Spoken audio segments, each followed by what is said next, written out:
Good morning. My name is Mary Minyard. I am an intern in the program at Lamar. This is my reflection video number 3.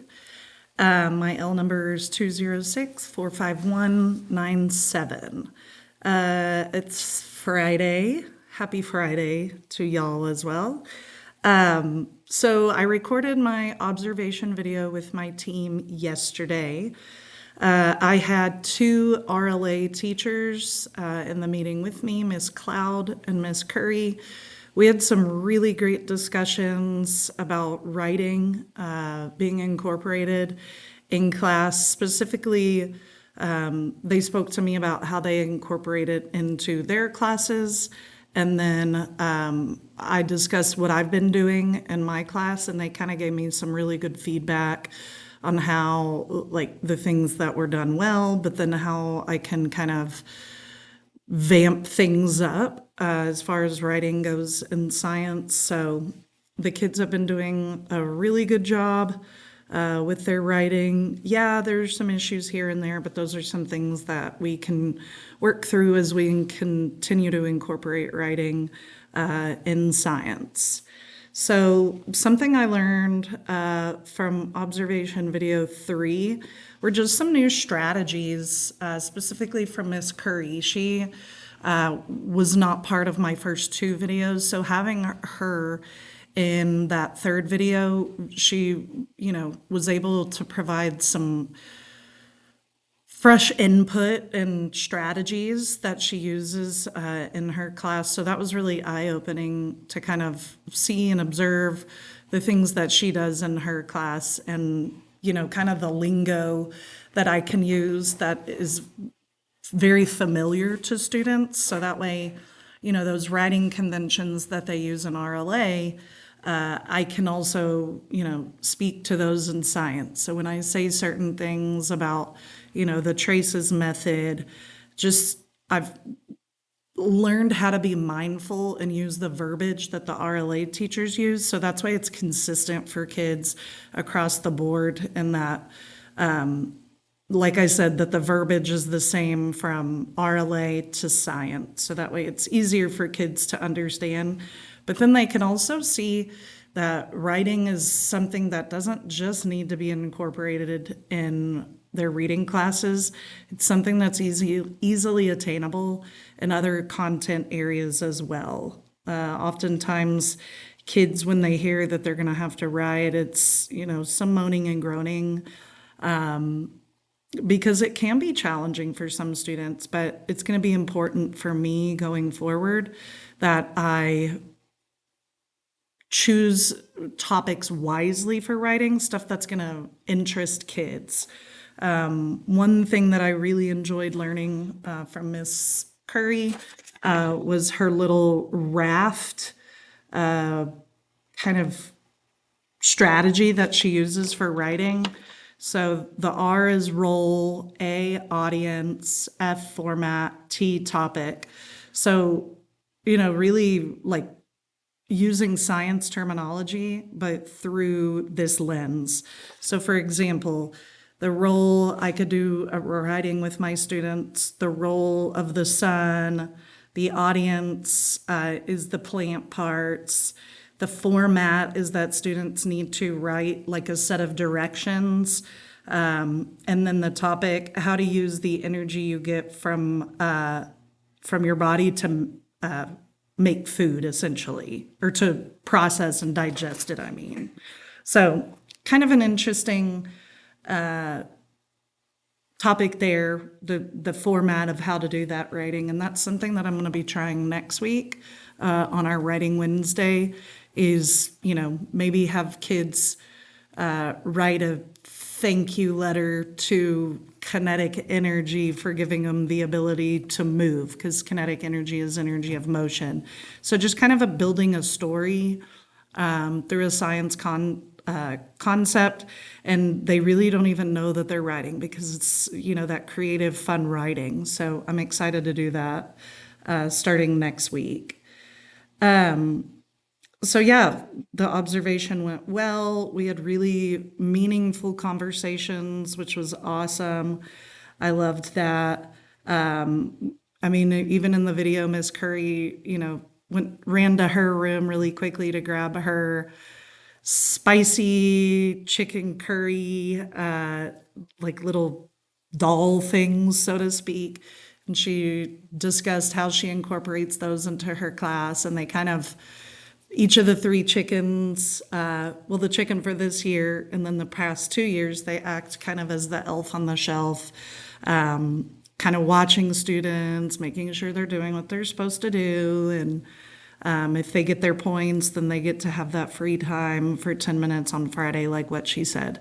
So it's nice to be able to just hear those conversations and join in on those conversations with my colleagues, just to kind of see what it is that they do in their classrooms that's a little different, that I can also use to kind of help motivate students. Even Ms. Cloud mentions the music ticket, that if students have all of their work in, they can have their yellow, ticket. I'm allowed to listen to music while I work, and using that as incentive and motivation for students.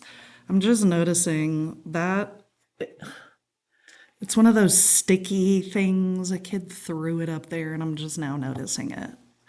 Looks like I'll have to handle that later. Sorry about that. Okay. What would I have done differently if I had another opportunity? I really don't think anything. I've really enjoyed this process of identifying an area of need for economically disadvantaged students, talking about the why behind it, and then applying the strategy and kind of seeing student writing come to life. So it's really been a fun process. So yeah, I honestly wouldn't change anything. In order to bring these activities experience to the next level, I really think it might be beneficial to go and have some conversations with our 7th and 8th grade RLA teams to kind of see what are those templates, those formats that they use for writing, just to kind of be able, at the end of next semester, as kids are finishing up, we're about to head into summer, try to incorporate a strategy that they use in 7th grade, and see how kids do with it. That way, when these 6th graders go to 7th grade next year, what they see, they're already going to be like, oh yeah, we did that at the end of the school year in Miss Minyard's class. So trying to have more conversations with my RLA colleagues would be really huge. Additionally, we at my campus, we have a really high, and I mean, this is much higher than whenever I was in Frisco ISD, a high percentage of students in the self-contained like resource RLA and resource math classes. Having a conversation with those teachers, Miss Hester and Miss Coppola, just to try to see what are y'all doing from your end as far as writing goes. Because like I said, Miss Hester in 6th grade alone, she has like 28 resource kids, and that in one section, that's to me unheard of. In the campus I previously came from, the the resource RLA teacher in each class maybe had 6 kids. So this is something that's intriguing to me. What is it that's going on in this area that we have so many students in the resource classes?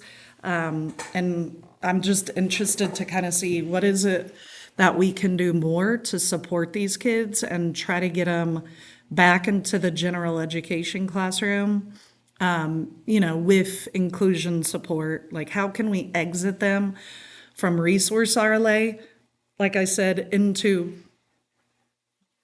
the RLA gen ed classrooms with inclusion support through the SPED scope. So that's really interesting to me, and it makes me curious about around in other districts, are they experiencing, that high percentage of resource students as well? That's something that I would be interested in researching and learning more about.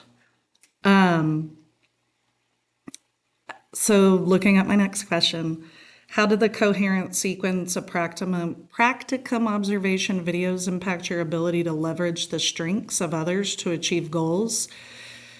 So yeah, the coherent sequence that, these videos followed, it reminds me of what I will be doing when I get my first leadership role. It's identifying an area of need, figuring out what needs to be done to support it, put it in action, and monitor the results and make adjustments as needed. So I think this whole video process has been really beneficial because, like I said, it's given me an opportunity to kind of get that hands-on feeling, that real life experience of identifying a problem, coming up with a solution, and then monitoring how it's going. That's something I know I'll be doing day in, day out in a future leadership role, because it's all about how can we grow? What can we do? Whether it's with our students, whether it's with ourselves.